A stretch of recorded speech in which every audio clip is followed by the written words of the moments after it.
प्रदेश के मालवा में क्षिप्रा नदी के तट पर हजारों वर्षों से भी पहले से बसी है भारत की सबसे प्राचीन सांस्कृतिक एवं धार्मिक नगरी उज्जैन। अलग अलग सदी में ये अलग अलग नामों से जानी जाती रही है। उज्जैनी, अमरावती, कुशस्थली, कनकश्रृंगा और अवंतिका। अवंतिका नगरी भय को दूर करने वाली, अकाल मृत्यु का योग होता है उसको दूर करने वाली।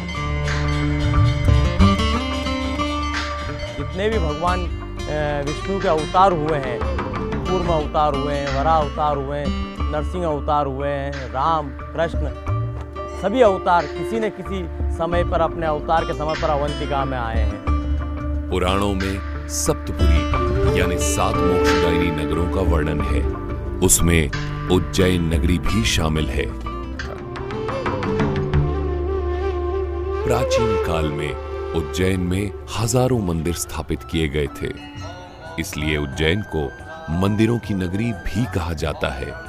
यहाँ महाकाल ज्योतिर्लिंग के अलावा 84 लिंगों में महादेव अलग अलग रूपों में मौजूद हैं। हमारे अवंतिका में शक्तिपीठ है, हरसिद्धि शक्तिपीठ है, जो विक्रम की आराध्य देवी है और कृष्ण की कुल देवी है। प्राचीन काल में ये विक्रमादित्य के राज्य की राजधानी भी थी। यहाँ पर महाकाली हरसिद्धि के रूप में मौजूद हैं।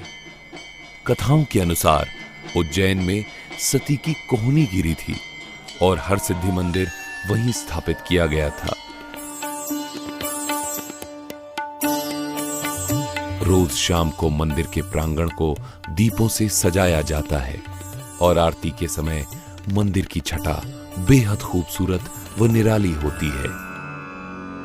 प्राचीन काल में ये कापालिकों का एक बहुत बड़ा केंद्र रहा है और उज्जैन के जितने इस समय देवता उपस्थित हैं, ये सभी कहीं ना कहीं अघोर या कापालिक मतों के ही प्रतिपादक हैं।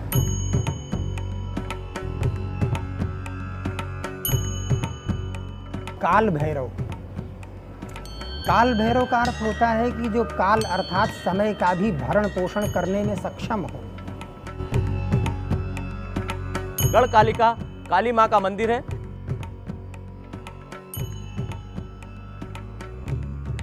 जो महाकवि कालिदास की आराध्य देवी रही है, जहां से कालिदास को ज्ञान प्राप्त हुआ है। गढ़कालिका, ये क्रम से सबके नामों में काल का जो वर्णन आ रहा है, काल अर्थात समय, और उस काल के ऊपर भी जो नियंत्रण करता है वह महाकाल है।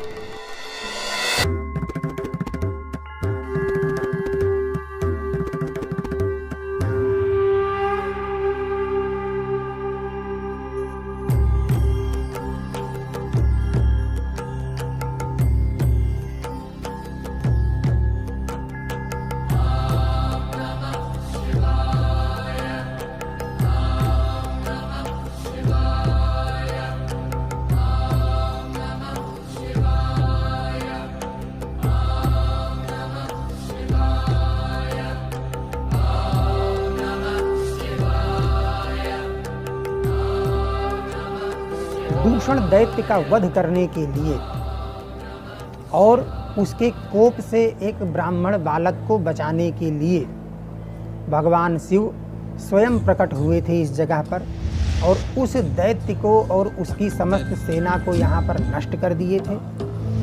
उस बालक के निवेदन पर भगवान महाकाल ने हमेशा के लिए उसके पास निवास करने का निश्चय किया और इस ज्योतिर्लिंग के स्वरूप में यहाँ स्थित हो गए।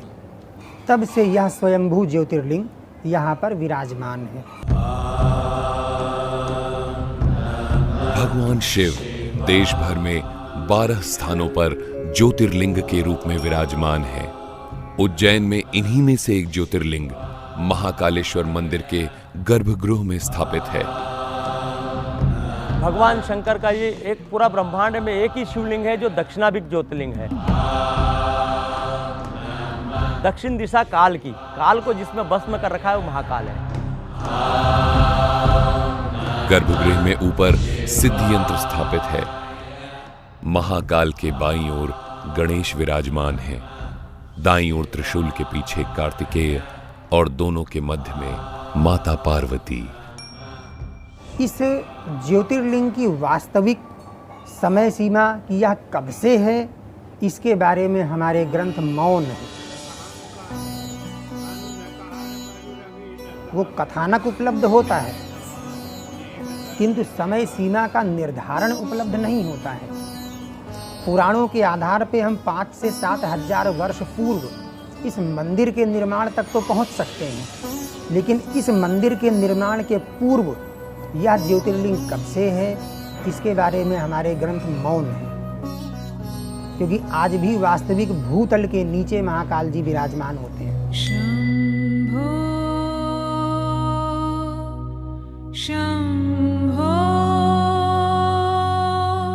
गर्भगृह के बाहर नंदी की प्रतिमा मौजूद है। दर्शनार्थी यहाँ पर बैठकर गर्भगृह में प्रवेश करने का इंतजार करते हैं। अलग अलग प्रांतों और समुदायों से आए हुए भक्त तरह तरह की साधना करके श्री महाकालेश्वर को प्रसन्न करने का यत्न करते हैं। दिन भर पुजारी पूजा अर्चना करते हैं और अलग अलग तरह की आरती समर्पित करते हैं। यहाँ प्रार्थना के बाद अपनी मनोकामनाओं को नंदी के कान में कहने का चलन भी है। इन सब पूजा अर्चना आरती भक्ति के बीच में कई सदियों से विराजमान है महाकाल।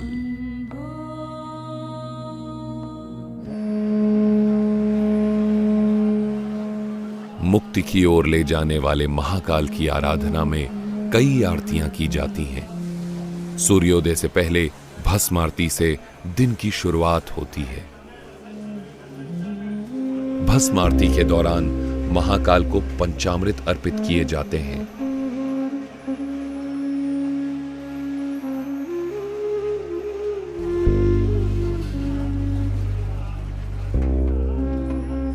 उसके बाद महाकाल का जलाभिषेक होता है और फिर अनेक विधि विधाओं से महाकाल का श्रृंगार किया जाता है। नमामि शमीशान निर्वाण रूपम विभुं व्यापकं ब्रह्म वेद स्वरूपम। भगवान यहाँ पर ब्रह्म रूप में विराजमान है, क्योंकि ब्रह्म का जो स्वरूप है निराकार और साकार दोनों स्वरूपों के अंदर परमपिता परमात्मा रहते हैं। भगवान महाकाल जब प्रातः काल भस्म आरती होती है तो वो निराकार से साकार रूप धारण कर लेते हैं, अर्थात शिव से वो शंकर बन जाते हैं।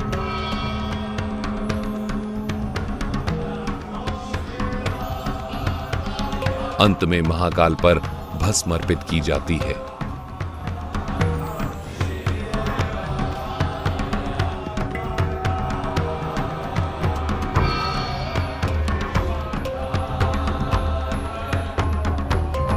ये प्राचीन मंदिर जब से स्थापित हुआ है तब से यहाँ पर भस्म का लेपन होता है और यह क्रिया भगवान महाकाल की प्राचीन समय से सन्यासियों का एक विशेष वर्ग करता आया है और सन्यासियों के उस विशेष वर्ग का जो महंत होता है वही भगवान महाकाल पर भस्म का लेपन किया करता है।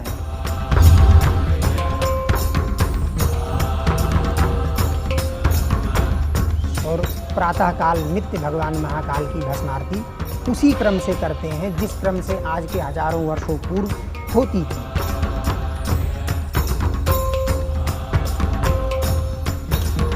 और यही भगवान महाकाल की मुख्य पूजा मानी जाती है।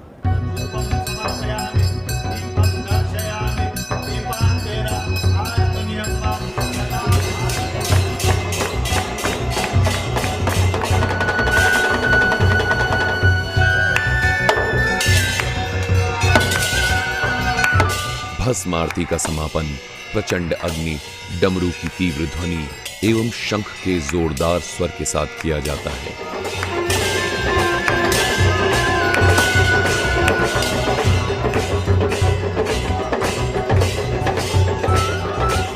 प्रातः काल भस्म आरती के बाद 7 बजे दध्योदक आरती होती है। दही और चावल का भोग लगाया जाता है। दोपहर 10 बजे भोग आरती होती है, जिसमें भोग का अर्पण किया जाता है। शाम 5 बजे भगवान महाकाल का पूजन श्रृंगार होता है, जिसमें भगवान महाकाल को भांग समर्पित की जाती है। उसके बाद जल चढ़ना बंद हो जाता है।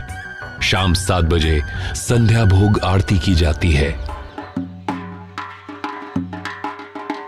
संध्या काल में आरती के दौरान तेज नगाड़ों, ढोल, घंटियों के साथ महाकाल का वंदन किया जाता है।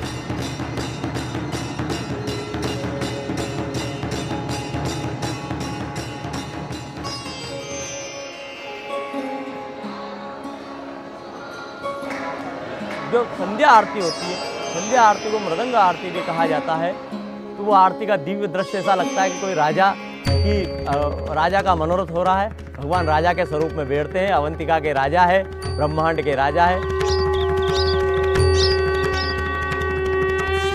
और ऐसी मान्यता है कि यहाँ कोई भी दूसरा राजा रात्रि विश्राम नहीं करता। महाकाल ही स्वयं ब्रह्मांड के राजा है।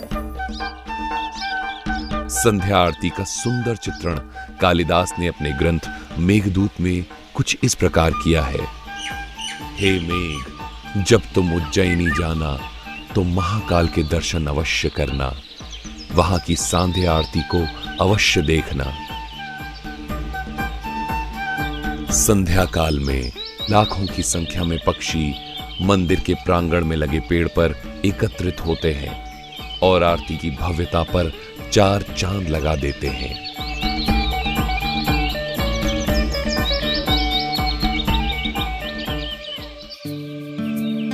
महाकालेश्वर मंदिर में गर्भगृह के अलावा 2 और महत्वपूर्ण हिस्से हैं। सबसे ऊपरी तल पर मौजूद है नागचंद्रेश्वर, जिनके दर्शन केवल नागपंचमी के दिन ही होते हैं, और उसके नीचे मंदिर के पहले तल पर ओंकारेश्वर रूप में शिव विराजमान है।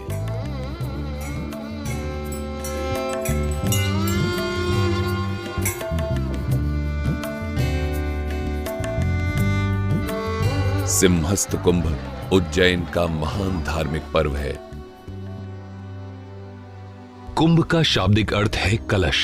पुराणों में वर्णित कथाओं के अनुसार समुद्र मंथन के बाद अमृत लेकर जाते समय अमृत की 4 बूंदें कलश से छलकीं और पृथ्वी पर गिर गईं। उसके बाद उन 4 स्थानों हरिद्वार, नासिक, प्रयाग और उज्जैन में कुंभ मेले की प्रथा का जन्म हुआ। कुंभ के दौरान चैत्र मास की पूर्णिमा से लेकर वैशाख की पूर्णिमा तक पवित्र क्षिप्रा नदी में स्नान करने को काफी महत्वपूर्ण माना गया है। महाकाल के दर्शन हेतु श्रद्धालुओं की भीड़ सदियों से लगती रही है। हमारा सभी श्रद्धालुओं से निवेदन है कि आए, महाकाल की नगरी है, अवंतिका है, यहाँ पर उनको सब चीज सुलभता से मिलेगी, पर एक निष्काम भाव से आए।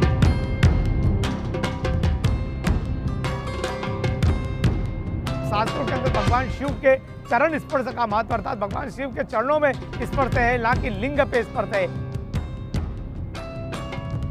दूर से ही भगवान शिव को भी यदि नमस्कार कर लेता है, दूर से यदि भगवान शिव को किसी जल पात्र के माध्यम से भगवान पर जल चढ़ा देता है, तो भगवान महाकाल के ऊपर जल चढ़ता है। यह भावना लेकर आए। भगवान के ऊपर जो जल चढ़ रहा है, जल लेने की प्रथा, जो निर्माल से लेने की प्रथा है, वो जलाधारी से है। कुछ लोग श्रद्धालु भगवान का जो कलश चढ़ रहा है उसमें से जल लेते हैं, वो गलत है। भगवान महाकाल को मस्तक नहीं लगाना चाहिए, उनको या तो जलाधारी में स्पर्श करे वो। दूसरा, मंदिर की एक मर्यादा है, उसका पालन करें। अपनी जो भी शासन के द्वारा जो व्यवस्था बनी हुई है, उस व्यवस्था का पालन करें। सदियों से सभी के स्वागत में हाथ जोड़े खड़ी हैं मंदिरों की नगरी उज्जैन, और सदियों से भक्तों को अपनी कृपा के आगोश में भरकर उनकी मुक्ति का मार्ग प्रशस्त करते हुए विराजमान हैं कालों के काल महाकाल। एक बार फिर हम आप सबका इस उज्जैन नगरी में स्वागत करते हैं।